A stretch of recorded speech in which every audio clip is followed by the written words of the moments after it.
Djeca migranti u Bosni i Hercegovini gotovo da ne uživaju nikakva prava.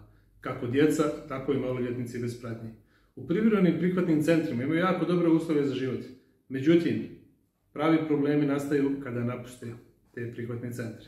Jedan od njih kaže, mi smo slobodni i mi smo ljudi samo dok smo iza žice. Zbog toga ovaj serijal radimo pod nazivom Sloboda iza žice. Who is the best student? I will ask the teacher. Who is the best student of the language? All of them. All of them. Okay.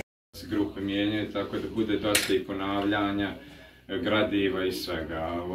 Uvijek neke osnove čisto da se mogu ili sporazumjeti sa nama, sa radnicima ili do nauče neki vid.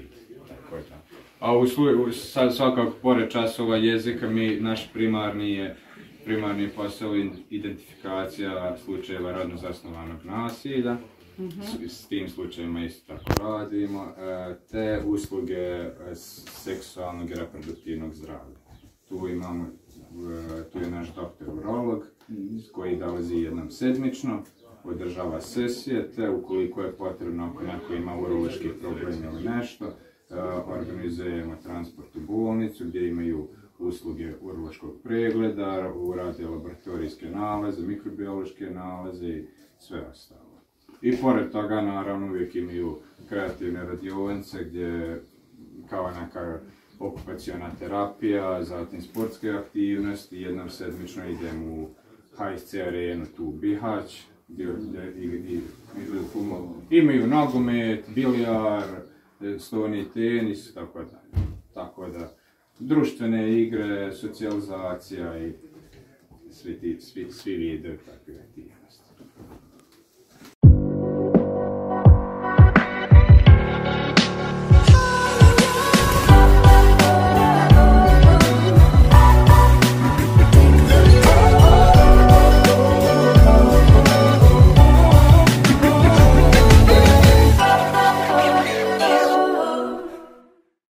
Koliko o stvarnom stanju na terenu znaju parlamentarci, oni koji odlučuju, čitaju izvještaje, koji donose zakone, uredbe?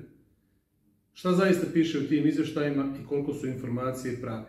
Kakvu sliku parlamentarci mogu imati i kakvu imaju o svemu što se dešava? Ja kao parlamentarac kada pročitam izvještaje koje zvanično dobijemo od Ministarstva sigurnosti, ne vidim pravu sliku o situaciji u vezi s maloljetnicima i porodicama s djecom. Ti izvještaji nisu detaljni, oni samo u brojčanom smislu prikazuju prisutnost migranata u Bosni i Hercegovini, ali u smislu boravka tih migranata, uslova koji su na raspolaganju tim migrantima, nemamo takve informacije.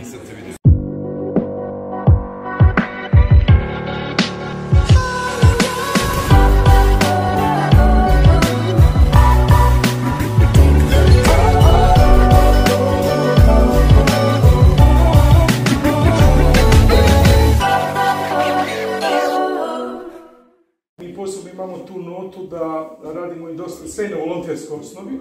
Ovo oni isključivo rade na volonterskoj, da smo čak imali, radili smo plate za kantonalnu bolnicu, znači u Bihaću, odjel za dječju hirurgiju i dječju pedijatriju, gdje smo radili, znači, za njih, sapune, plate, šivali smo, znači, isto za domove zdravlja u Velikoj Kladuši, tako da kroz ovaj sistem, znači, rada, radimo dosta na razbijanju predrasuda, odnosno pokazujemo tu neku drugu stranu migracija.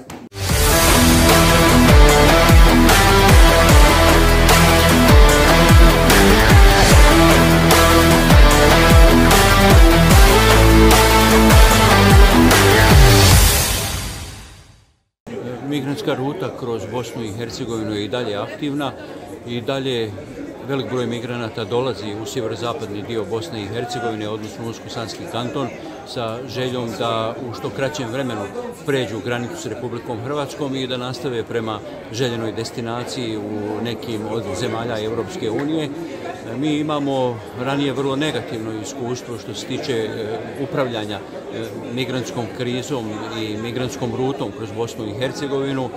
prije nekoliko godina. To je bila vrlo teška migrantska situacija, odnosno migrantska kriza je u jednom periodu potpuno utjecala i promijenila svakodnevne aktivnosti i život u većem broju gradova u Unsko-Sanskom kantonu, pogotovo u gradu Bihaću i Velikoj Kladuši.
Danas je situacija daleko povoljnija. Migrantski centri koji su ranije otvoreni u užim urbanim dijelovima gradova i Bihaća i Velike Kladuše su zatvoreni. Migranti su sada smješteni u privremenom prihvatnom centru Lipa kontejnerskog tipa. Uvjeti su daleko bolji nego što je to bilo ranije. Sve manji broj je migranata koji su prinuđeni da pod šatorima borave i čekaju prelazak hrvatske granice, odnosno prelazak u zemlje Europske unije. U tom kontekstu možemo reći da je urađeno izvjesno unapređenje i poboljšanje upravljanja migrantskom krizom.